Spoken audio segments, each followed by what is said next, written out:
नमस्कार। UGC university grants commission के नए इक्विटी रेगुलेशंस 2026 को चुनौती देने वाली दो नई याचिकाओं पर सुप्रीम कोर्ट ने मंगलवार को केंद्र सरकार और यूजीसी को नोटिस जारी किया है। शीर्ष अदालत ने यह भी निर्देश दिया कि इन दोनों याचिकाओं को पहले से लंबित मामलों के साथ जोड़ दिया जाए और सभी याचिकाओं पर एक साथ सुनवाई की जाए। यह कदम ऐसे समय में आया है जब नए नियमों को लेकर देश भर में विरोध और कानूनी बहस तेज है।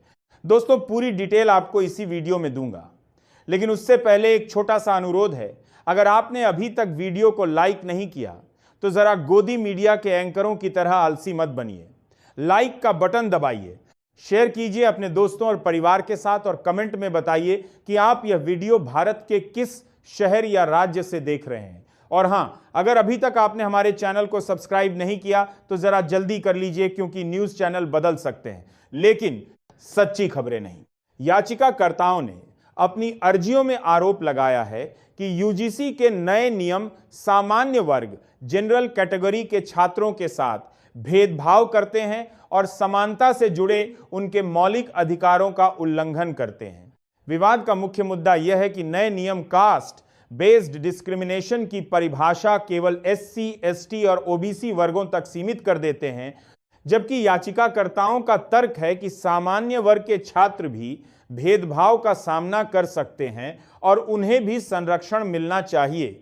इससे पहले सुप्रीम कोर्ट ने 29 जनवरी 2026 को यूजीसी के नए नियमों के क्रियान्वयन पर रोक लगा दी थी। अदालत ने कहा था कि इन नियमों की भाषा अस्पष्ट है और ऐसे प्रावधान समाज में विभाजन की आशंका पैदा कर सकते हैं। तत्काल राहत देते हुए कोर्ट ने पुराने नियम लागू रखने के निर्देश भी दिए थे। साथ ही केंद्र और यूजीसी को नोटिस जारी करते हुए नए नियमों पर दोबारा विचार करने के लिए विशेष ज्ञ समिति गठित करने का सुझाव भी दिया था। इन नियमों के खिलाफ देश भर के कई विश्वविद्यालयों में छात्र प्रदर्शन कर चुके हैं। विरोध करने वालों का कहना है कि नई व्यवस्था सामान्य वर्ग के छात्रों के लिए शिकायत निवारण तंत्र ग्रीवेंस रेड्रेसल मैकेनिज्म कमजोर करती है और यह असंतुलित ढांचा तैयार करती है। वहीं यूजीसी और सरकार का कहना है कि नियमों का लक्ष्य भेदभाव मिटाना और कैंपस को अधिक समावेशी बनाना है।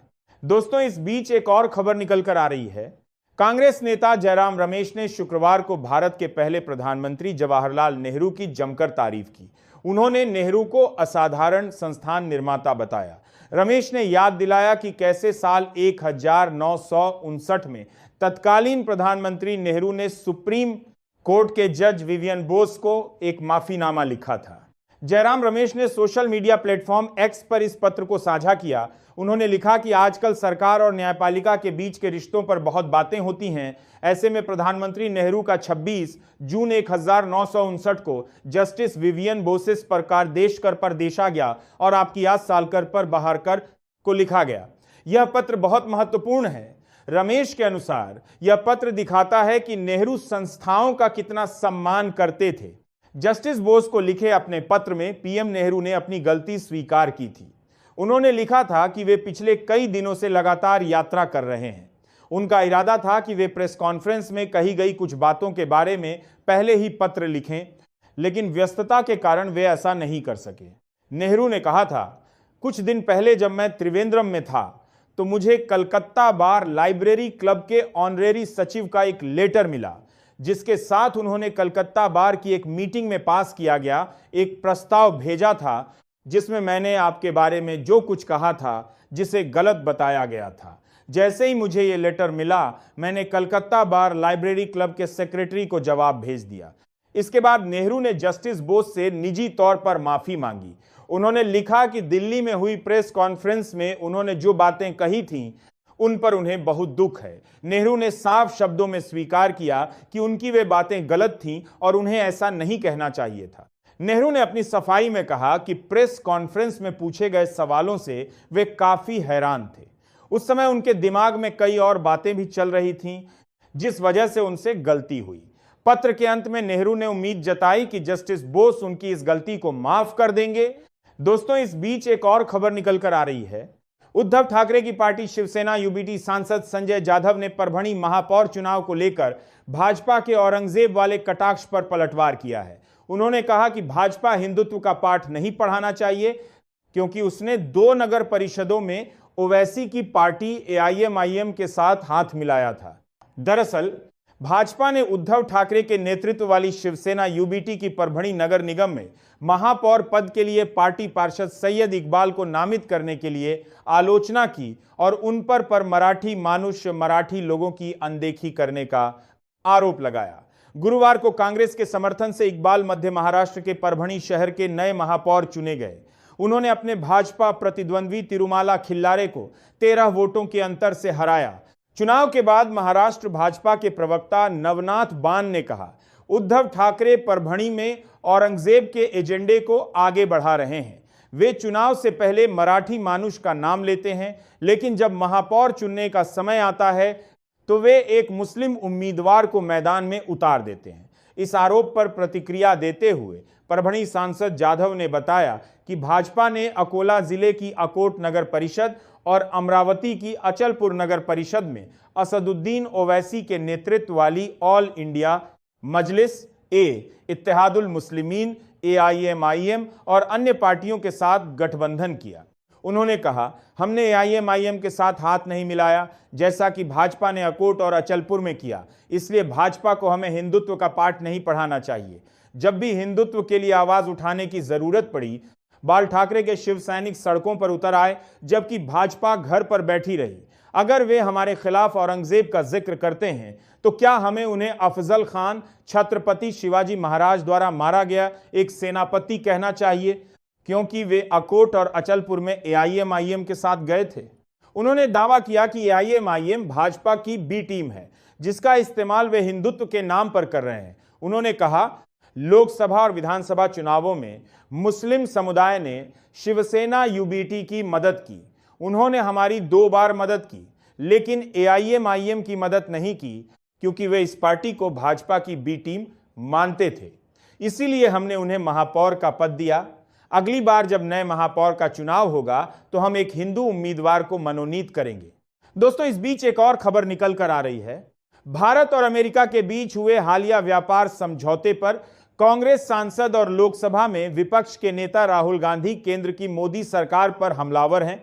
वो लगातार आरोप लगा रहे हैं कि ट्रेड डील किसानों की रोजी रोटी छीनेगा और देश की खाद्य की दीवार है, सुरक्षा को कमजोर करने वाला है। राहुल गांधी ने लोकसभा में व्यापार समझौते को किसान विरोधी बताया है। इस कड़ी में अब शुक्रवार 13 फरवरी राहुल गांधी ने किसान संघों के नेताओं से मुलाकात की। 2008 पर प्रधाई पर बात करने के लिए 2000 पर में देशरी की दारतार बारती।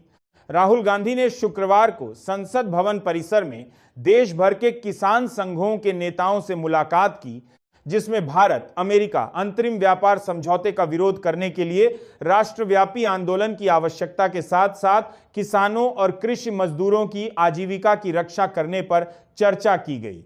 कांग्रेस ने बताया कि बैठक के दौरान किसान संघ के नेताओं ने अपना विरोध जताया और मक्का, सोयाबीन, कपास, फल और मेवे उगाने वाले किसानों की आजीविका के लिए अपनी गहरी चिंता व्यक्त की। पार्टी ने कहा गया है कि किसान नेताओं और राहुल गांधी ने इस समझौते का विरोध करने और किसानों, कृषि मजदूरों की आजीविका की रक्षा करने के लिए एक बड़े पैमाने पर राष्ट्रीय आंदोलन की जरूरत पर चर्चा की। बता दें कि राहुल गांधी से मिलने वाले किसान नेताओं में अखिल भारतीय किसान कांग्रेस के प्रमुख सुखपाल एस खैरा, भारतीय किसान मजदूर यूनियन हरियाणा के अशोक बल्हारा, बीकेयू क्रांतिकारी के बलदेव एस जीरा, प्रगतिशील किसान मोर्चा के आर नंद कुमार, बीकेयू शहीद भगत सिंह के अमरजीत एस मोहरी, किसान मजदूर मोर्चा भारत के गुरमनीत एस मंगत और जेके जमींदारा फोरम के हमीद मलिक शामिल थे। यह बैठक राहुल गांधी के उस बयान के एक दिन बाद हुई है जिसमें उन्होंने कहा था कि सरकार उनके खिलाफ मामले या विशेषाधिकार प्रस्ताव ला सकती है, लेकिन वे किसानों के साथ मजबूती से खड़े रहेंगे। उन्होंने प्रधानमंत्री नरेंद्र मोदी पर किसान विरोधी होने और भारत अमेरिका अंतरिम व्यापार समझौते के जरिए देश को बेचने का भी आरोप लगाया था।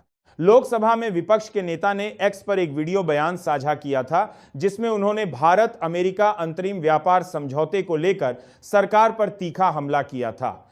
एक्स पर वीडियो के साथ राहुल गांधी ने लिखा कि एफआईआर हो, मुकदमा दर्ज हो या विशेषाधिकार प्रस्ताव लाएं।